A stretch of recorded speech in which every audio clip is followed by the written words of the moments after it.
أعوذ بالله من الشيطان الرجيم.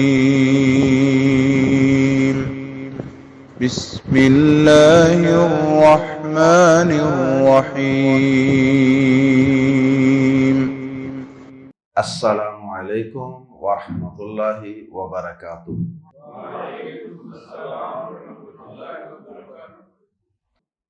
سورۃ النحل آیت نمبر 101 سے 105۔ ان الحمد للہ والصلاۃ والسلام علی رسول اللہ اما بعد۔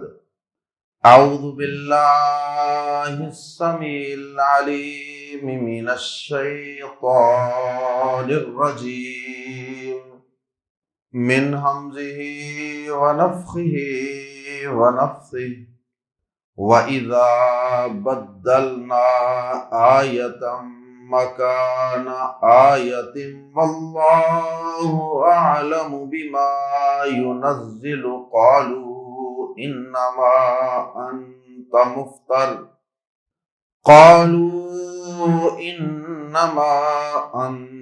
مُفْتَرٍ بَلْ أَكْثَرُهُمْ لَا يَعْلَمُونَ۔ قل نزله روح القدس من ربك بالحق ليثبت الذين آمنوا وهدى وبشرى للمسلمين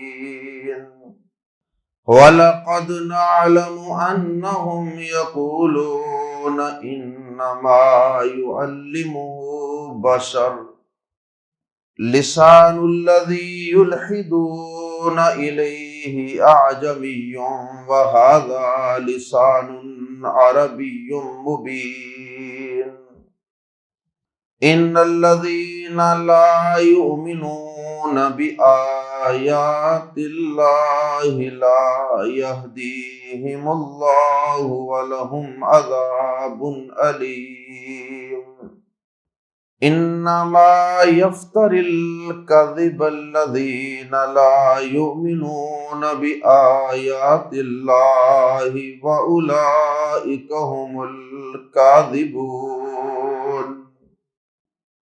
یہاں سے کفار و مشرکین کے اعتراضات اور شکوک و شبہات کا ازالہ کیا جا رہا ہے۔ کفار کی طرف سے قرآن مجید کے اتنے واضح دلائل کے باوجود بھی میں نہ مانوں کی رٹ موجود رہی اور وہ انداز بدل بدل کے قرآن مجید پہ اور پیارے پیغمبر جناب محمد الرسول اللہ صلی اللہ علیہ وسلم پہ مختلف قسم کے اعتراضات اور شبہات بنا بنا کر پیش کرتے رہے۔ آیات زیر تفسیر میں بھی کفار کے دو بڑے شکوک و شبہات اور اعتراضات کا تذکرہ۔ سب سے پہلی بات تو جو انہوں نے بطور اعتراض قرآن مجید پہ اور پیارے نبی صلی اللہ علیہ وسلم پہ بنائی وہ یہ تھی کہ یہ محمد صلی اللہ علیہ وسلم یہ کہتے ہیں کہ میں اللہ کا نبی ہوں، میں اللہ کا رسول ہوں۔ اللہ پاک جو ان کے بقول ان پہ وحی نازل فرما رہا ہے اس میں کبھی کبھار ایسے بھی ہوتا ہے کہ ایک آیت اتری، کچھ دیر کے بعد اللہ پاک نے اس آیت کو منسوخ کر دیا اور اس کے حکم کو ختم کر دیا، اس کے بعد اس کی جگہ پہ کوئی نیا حکم، کوئی نئی آیت نازل فرما دی۔ یہ بات ہماری سمجھ میں آنے والی نہیں۔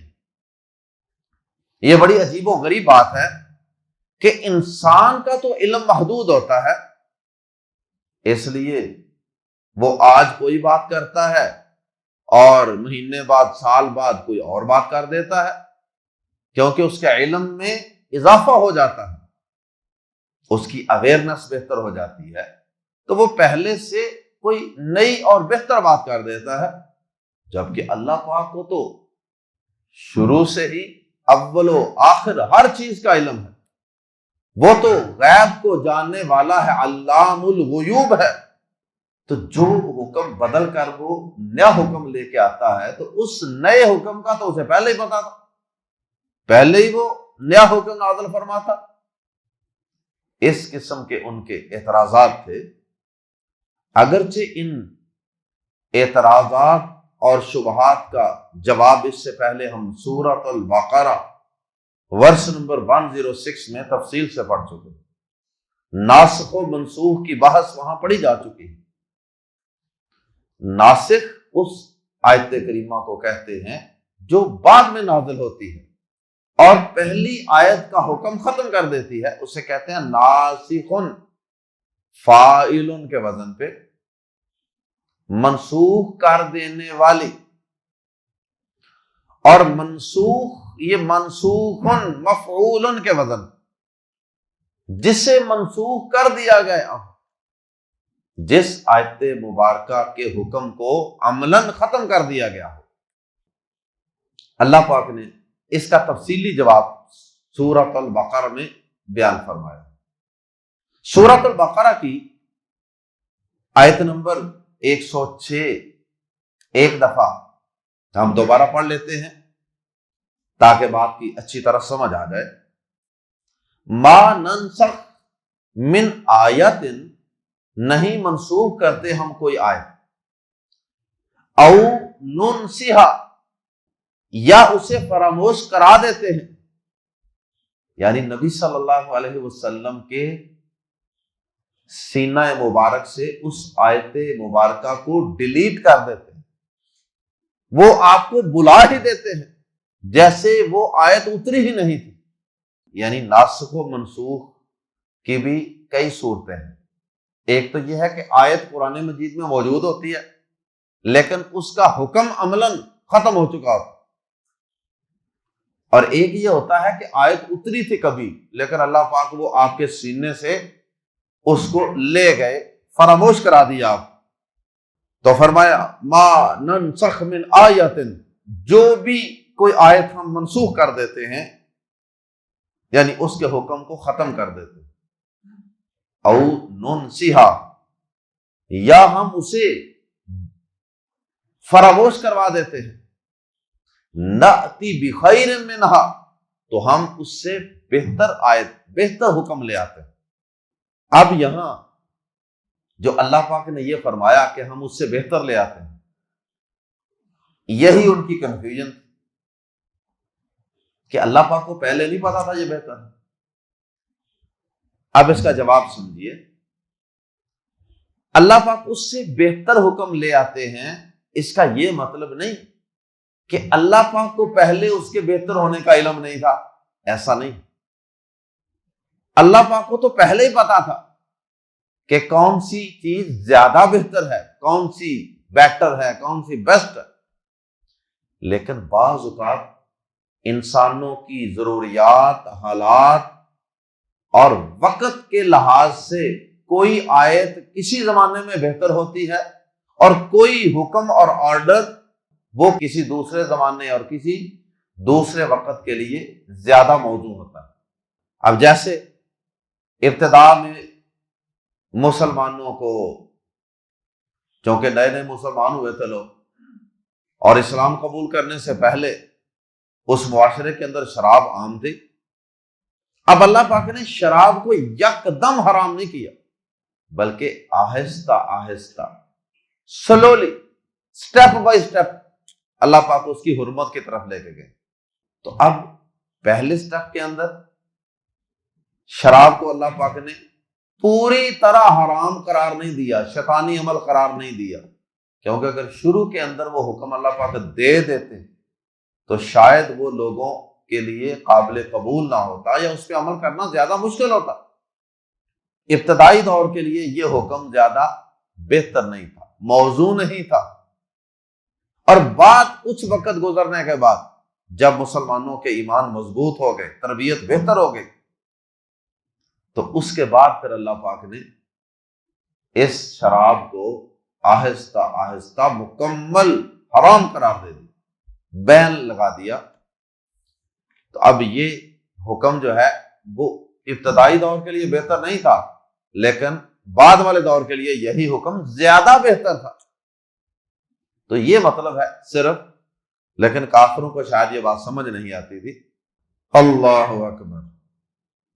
تو بہتر سے مراد یہ ہے کہ لوگوں کے لیے وہ حکم جو زیادہ موزوں ہے وہ اللہ پاک نے کس وقت نازل کرنا ہے یہ اللہ پاک بہتر جانتے ہیں، کس وقت وہ ان کے لیے قابل قبول ہوگا۔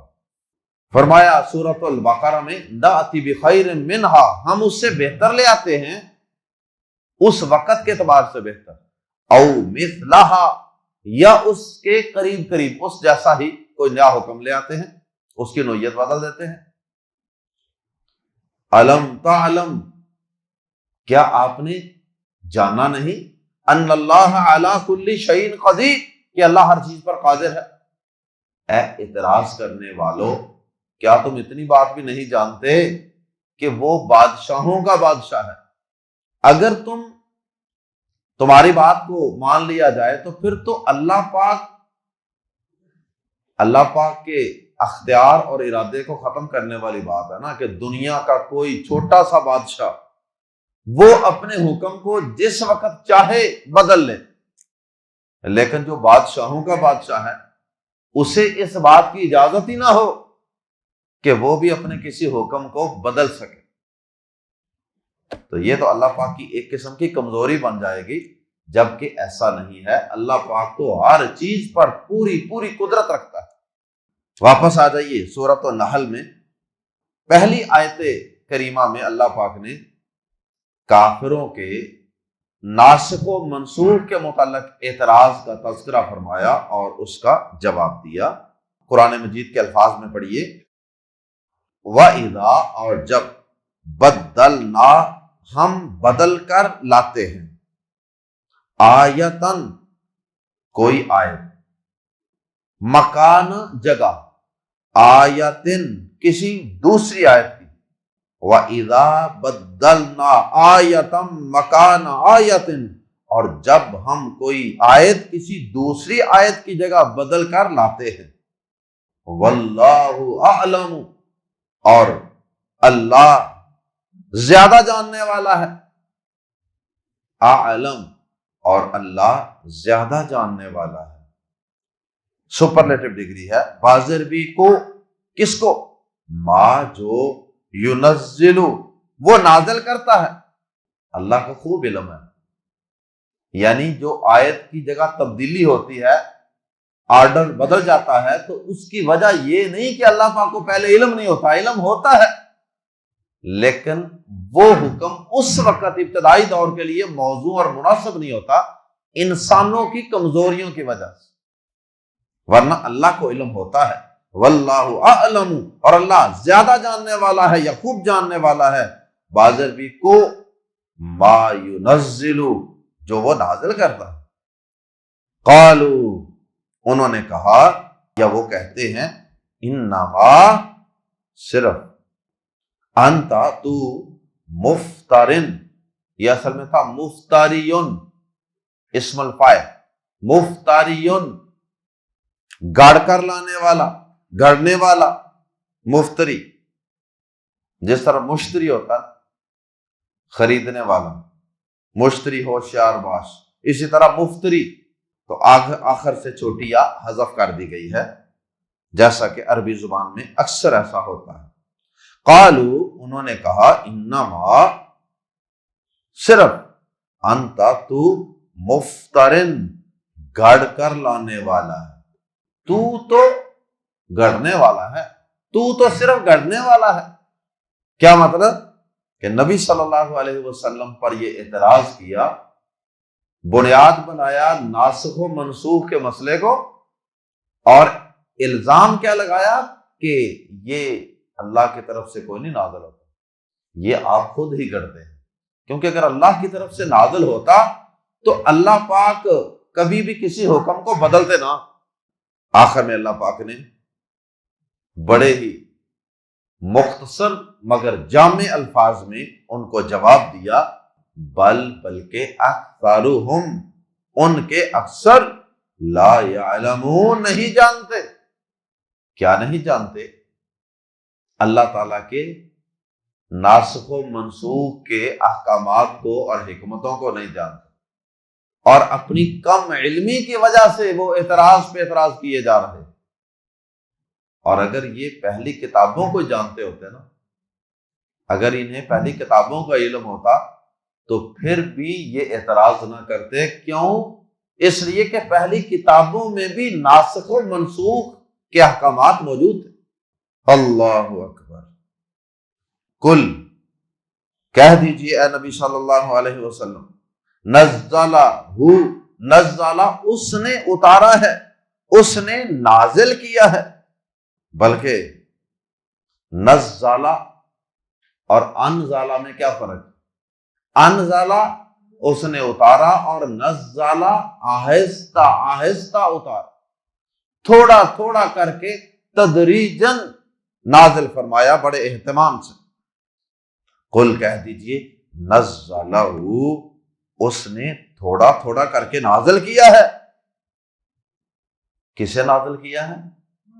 وہ سے مراد قرآن میں کس نے نازل کیا ہے؟ روح القدس، روح القدس نے، پاک روح نے، مراد ہے جبریل امین، من ربک، تیرے رب کی طرف سے۔ اے نبی صلی اللہ علیہ وسلم، آپ اعلان کر دیجئے، ان کو بتا دیجئے کہ یہ قرآن مجید میرے رب نے روح القدس جبریل امین کے ذریعے سے مجھ پہ نازل کیا ہے، بالحق، کی حق کے ساتھ، یعنی بالکل ٹھیک ٹھیک اتارا ہے۔ اس کے احکامات کے اندر کوئی کجی نہیں، کوئی ٹیڑھ پن نہیں، کوئی نقص نہیں، کوئی کمزوری نہیں ہے۔ تمہارے اعتراضات بالکل بوگس ہیں اور بے بنیاد ہیں۔ لی، تاکہ، نازل کرنے کا مقصد بھی بیان کر دیا، قرآن مجید کے نزول کا مقصد اور مدعا بھی بیان کر دیا۔ لی، تاکہ، یثبت، وہ ثابت قدم رکھے۔ ثبت یثبت، ثابت قدم رکھنا، جما دینا، تاکہ وہ جما دے، تاکہ وہ ثابت قدم رکھے۔ الذین آمنوا، ان لوگوں کو جو ایمان لائے، تاکہ ماننے والوں کو، ایمان لانے والوں کو اللہ پاک اس قرآن کو تھوڑا تھوڑا تھوڑا تھوڑا نازل کر کے ثابت قدم رکھے۔ قرآن اترتا رہے گا، کافروں کو کے شکوک و شبہات ختم ہوتے رہیں گے، اور ایمان والوں کے ایمان مضبوط ہوتے رہیں گے، ان کی روحانیت زندہ ہوتی رہے گی۔ وَہُدًى، اور ذریعہ ہدایت بنایا۔ وَہُدًى، اور تاکہ، وہ جو شروع میں تھا نا لمز لی یثبت کے ساتھ، وہ لمز لی یہاں بھی ہے، واو اور ہدن، تاکہ ذریعہ ہدایت ہو، وبشرا، اور خوشخبری ہو، للمسلمین، فرما برداروں کے لیے یا مسلمانوں کے لیے۔ مسلم فرما بردار کو کہتے ہیں، تاکہ یہ قرآن مجید اپنے ماننے والوں کو صراط مستقیم پر گامزن کر دے، اور ان کے لیے اس قرآن مجید کے اندر وقتاً فوقتاً خوشخبریاں آتی رہیں، اور وہ مشکل سے مشکل ترین حالات کے اندر بھی سروائیو کرتے رہیں اور اپنے ایمان کو بچاتے رہیں۔ اور اگر ایک ہی دفعہ قرآن اتر جاتا تو پھر وقتاً فوقتاً جو اوور آلنگ کی، ٹیوننگ کی ضرورت تھی، وہ کہاں سے پوری ہو؟ اس لیے قرآن مجید ہمیں مرتے دم تک مستقل بنیادوں پر پڑھنے کی ضرورت، تاکہ ہمیں اللہ کی طرف سے اپنے کیے گئے ٹوٹے پھوٹے نیک اعمال پر موٹیویشن ملتی رہے، خوشخبریاں ملتی رہے۔ اور اللہ پاک ہمیں، جبکہ شیطان ہر طرف سے انسانوں کو گمراہ کرنے پہ تلے ہوئے، انسانوں میں سے بھی اور جنات میں سے بھی، شیاطین انسانوں کو، ایمان والوں کو گمراہ کرنے پہ تلے ہوئے ہیں۔ ایسے حالات کے اندر اگر ہم قرآن سے جڑے رہیں گے تو یہ ہمارے لیے ذریعہ ہدایت و رہنمائی بنے. دوسرا اعتراض اور اس کا جواب اللہ رب العزت نے اگلی آیہ مبارکہ کے اندر بیان کیا، اور وہ اعتراض بھی بڑا عجیب تھا، بڑا بے تکا سا اعتراض جس کا کوئی سر پاؤں نہیں تھا. وہ اعتراض یہ تھا، کہتے تھے کہ یہ محمد صلی اللہ علیہ وسلم یہ کسی اجمی شخص کا نام لے کے، کوئی اجمی شخص ہوگا جس کا قرآن مجید نے نام نہیں بتایا. اگرچہ بعض روایات میں اور بعض تفاسیر میں اس شخص کے نام بھی بتائے گئے، کسی نے کوئی نام بتایا، کسی نے کوئی نام بتایا.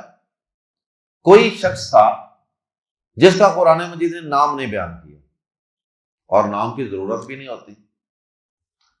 کہتے ہیں کہ وہ کوئی کتاب پڑھتا تھا، وہ کوئی اپنی قصوں کہانیوں کی کتاب پڑھتا تھا، اور مکہ مکرمہ میں وہ کسی کا غلام بن کے رہتا تھا. اب جب وہ کتاب پڑھتا تو نبی صلی اللہ علیہ وسلم کا کبھی وہاں سے گزر ہوتا، آپ اس کو دیکھتے یا آپ اس کو ملتے، چند لمحے اس کے پاس ٹھہر گئے یا اس سے کوئی حال احوال پوچھ لیا، تو کافروں کو موقع مل گیا بات کرنے کا.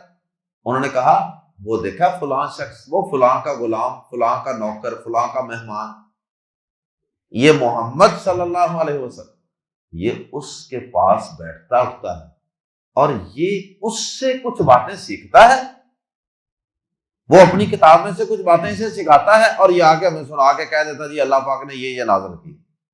نعوذ باللہ من ذالک. اللہ پاک نے اس کا بڑا مدلل جواب دیا کہ ارے بے وقوفو، کم عقلو، قرآن مجید ہے عربی زبان میں، اور عربی بھی بڑی فصیح و بلیغ عربی، اور وہ شخص جس پر تم یہ بہتان لگا رہے ہو کہ وہ سکھاتا ہے وہ اجمی ہے، اسے تو عربی زبان آتی ہی نہیں، یا اسے ماڑی موٹی آتی ہے، فصیح عربی اسے نہیں آتی، تو وہ کیسے ایک عربی قرآن سکھا سکتا ہے جو خود اجمی ہے، غیر عربی ہے. وَلَقَدْ، اور بلا شبہ یقیناً، نَعْلَمُ، ہم جانتے ہیں، أَنَّهُمْ، کہ بے شک وہ، یقولون، کہتے ہیں، انما، محض، صرف، یعلم، سکھاتا ہے، وہ اسے، بشر، ایک بشر، ایک آدمی. پورے جملے کا ترجمہ یہ ہوگا انما یعلمہ بشر، اسے تو ایک آدمی ہی سکھاتا ہے. انما کا ترجمہ کیا کریں گے؟ ہی، اسے تو ایک آدمی ہی سکھاتا ہے، کوئی جبریل امین، کوئی فرشتہ نہیں سکھاتا، اسے تو ایک آدمی ہی سکھاتا ہے. اللہ پاک نے اس کا جواب دیا، لسان، زبان، الذی، اس شخص کی، یلحدون، غلط نسبت کرتے ہیں. الہاد، ٹیڑھ پن، گمراہی کو کہتے ہیں. یلحدون، اور بطور خاص جب اس کے بعد الہ کی پریپوزیشن آ جائے، الہ کا حرف جر، یلحدون الیہ، وہ اس کی طرف یا وہ جس کی طرف غلط نسبت کر رہے ہیں، اعجمی، وہ اجمی ہے. وہذا، اور یہ قرآن مجید، لسان، زبان ہے، عربی، عربی، مبین، واضح. اور یہ قرآن مجید یہ فصیح عربی ہے، واضح عربی، بڑی بڑی فصاحت و بلاغت والی عربی. ماڑی موٹی کوئی کسی ان پڑھ قسم کے ان ایجوکیٹڈ شخص کی جو زبان ہوتی ہے نا، جیسے کوئی پینڈو شخص ہوتا ہے، کوئی بدو ہوتا ہے، اس کی زبان ہوتی ہے، یہ اس طرح کی زبان نہیں، یہ تو بڑی فصیح عربی ہے. پورے جملے کا ترجمہ سنیے، لسان الذی یلحدون الیہ اعجمی وہذا لسان عربی مبین، اس شخص کی زبان جس کی طرف وہ غلط نسبت کر رہے ہیں اجمی ہے، اور یہ واضح عربی زبان ہے. اور آخر میں اللہ پاک نے پھر ان لوگوں پر اعتراضات پہ اعتراضات، شکوک و شبہات پہ شبہات بیان کرنے والے لوگوں پر اپنا تبصرہ فرمایا کہ میں ایسے لوگوں کو کبھی ہدایت نہیں دیتا جو اعتراض برائے اعتراض، جو ضد برائے ضد کی پالیسی پر گامزن ہوں۔ ان الذین، بے شک وہ لوگ جو لا یؤمنون، نہیں ایمان لاتے، بی پر آیات اللہ، اللہ کی آیات، بے شک جو لوگ اللہ کی آیات پر ایمان نہیں لاتے، لانا ہی نہیں چاہتے، ماننا ہی نہیں چاہتے، لا یہدیہم، نہیں ہدایت دیتا ہم انہیں اللہ، اللہ۔ ہدایت کی دو قسمیں ہوتی ہیں، ویسے تو تین ہوتی ہیں لیکن بڑی دو قسمیں۔ ایک ہدایت وہ ہے جو اللہ پاک کافروں کو بھی دیتا ہے۔ وہ کون سی ہدایت ہوتی ہے؟ ہدایت کی پہلی قسم، یعنی سیدھا رستہ دکھا دینا۔ جو دکھانے کے لحاظ سے تو قرآن پاک کافروں کو بھی سیدھا رستہ دکھاتا تو ہے، یہی مطلب ہے ہدی للناس کا۔ قرآن سب لوگوں کے لیے ہدایت ہے، یعنی سب کو سیدھا رستہ دکھاتا ہے، اور قرآن مجید ہدی للمتقین ہے، یہ ہدایت کی دوسری قسم۔ اور اس کا مطلب ہوتا ہے سیدھے رستے پر چلا دینا، صرف دکھانا نہیں، سیدھے رستے پر چلنے کی توفیق بھی دے دینا۔ یہ والی ہدایت کی قسم یہ سب لوگوں کے لیے نہیں، کافروں کے لیے نہیں ہوتی، یہ صرف ماننے والوں کے لیے ہوتی، یہ سنجیدہ اور سمجھنے کی کوشش کرنے والے لوگوں کے لیے ہوتی ہے۔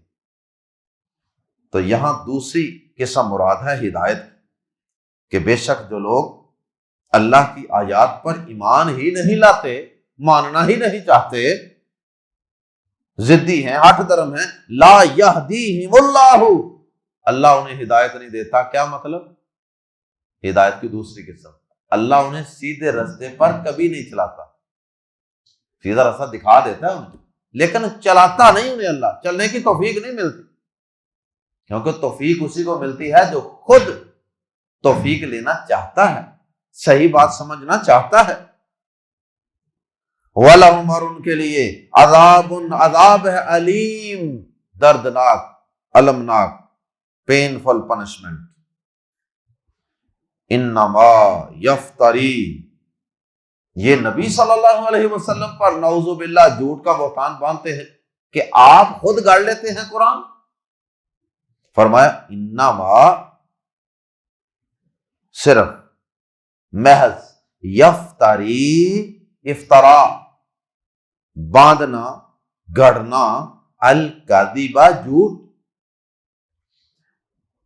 انما یفتر الکذب، جھوٹ تو صرف وہی لوگ باندھتے ہیں، الذین، جو لا یؤمنون، نہیں ایمان رکھتے، بی پر آیات اللہ، اللہ کی آیات۔ جھوٹ تو ان لوگوں کا وتیرہ ہوتا ہے جو اللہ کی آیات پر ایمان نہیں رکھتے۔ بھلا مومن ایمان لانے والا بھی کبھی جھوٹ بول سکتا، یہ تو منافق کی علامت ہے جو در حقیقت کافر ہی ہوتا ہے۔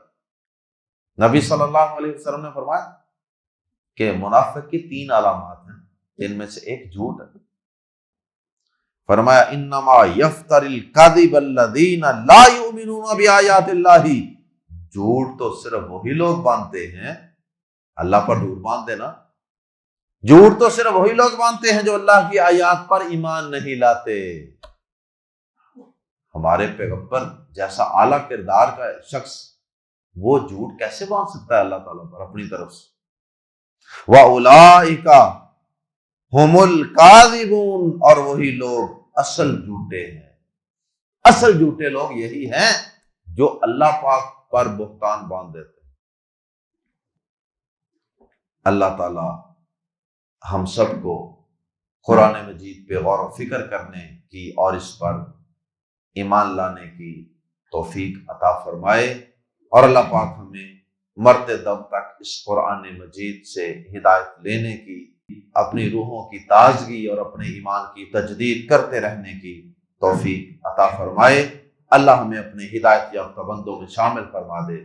سبحانک اللہم و بحمدک، اشہد ان لا الہ الا انت استغفرک و اتوب الیک۔